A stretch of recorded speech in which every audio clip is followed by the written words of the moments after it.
I've got here some AUK UHMW strip. Buy this in large sheets and I then machine it down to either 17 or 20 millimeters wide. Reason being, we've got some fantastic INCRA and JessEm and other jigs that we might want to use on our kit. Trouble is the bars always comes a standard old English size, also the American size, which is 3/4 inch by 3/8 of an inch. Trouble is, a lot of the newer kit made in Europe or other places in the world have a different size mitre bar within their beds. So what we can do, we can take one of these and then we can either hand plane it or put it through the thicknesser to get it exactly the right size so it'll fit on your kit. When I prepare these for sale on the website, I machine these so they're flat and I thickness them so I know they're nice and parallel and square. If you want to then trim this down to your own size, you could hand plane it. Otherwise, I would probably put it through the thicknesser. I'd get myself a bit of scrap timber, the same kind of size first, to make sure you thickness that down so it would fit in your slot before you put this through and it ends up too small. Get it right and then put this through for the final skim. So my INCRA mitre gauge will not fit in this slot. So what I've done is taken one of our pieces, I've remachined that so it's a nice snug fit for my mitre slot, and I've drilled it so now I can take the metal bar off and replace it with this, which means I can use my jigs in lots of different bits of kit I've got around the workshop. I want to take a square bit of MDF and turn it into a circle. The easiest way for me to do this is to cut it on the bandsaw. What I've done, I've taken a square bit of MDF, marked up a centre, drilled a little hole on it, and that hole is going to sit onto a stainless steel pin that I've got. My little jig is made up, so my bar is machined so it fits nice and snug into my mitre slot. That's going to sit into there.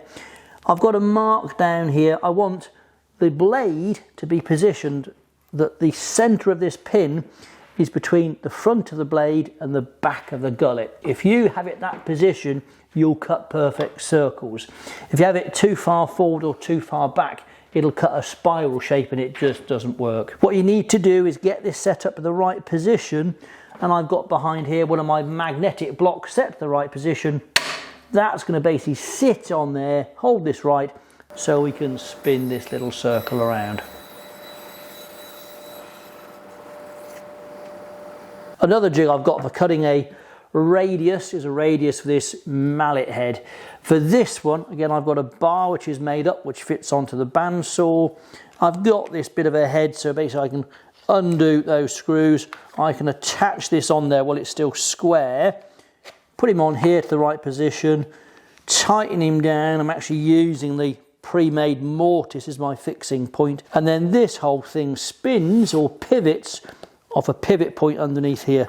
And I can use this to cut a lovely continuous radius on the top of this mallet head. Again, I'm going to use my stop block with magnets, get this in the right position. I can bring my jig in. This one's been pre-cut, but if I brought my jig in, turn my bandsaw on, literally I can then push this through and it would cut the square section that was on there originally off. What I've got now is a mitre slot which is 19 millimeters wide or 3/4 of an inch, but I've got a black bar which I've got narrower. The reason being is what I want to do is when I get this to be sanded, I can't just sand a huge amount off on one cut.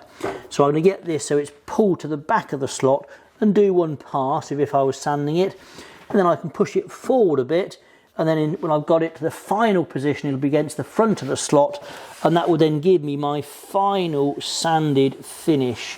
And the finish off the sander needs very little work, just cleaning up by hand. If you want to buy any of our UHMW, check us out on woodworkersworkshop.co.uk or check us out on our social media.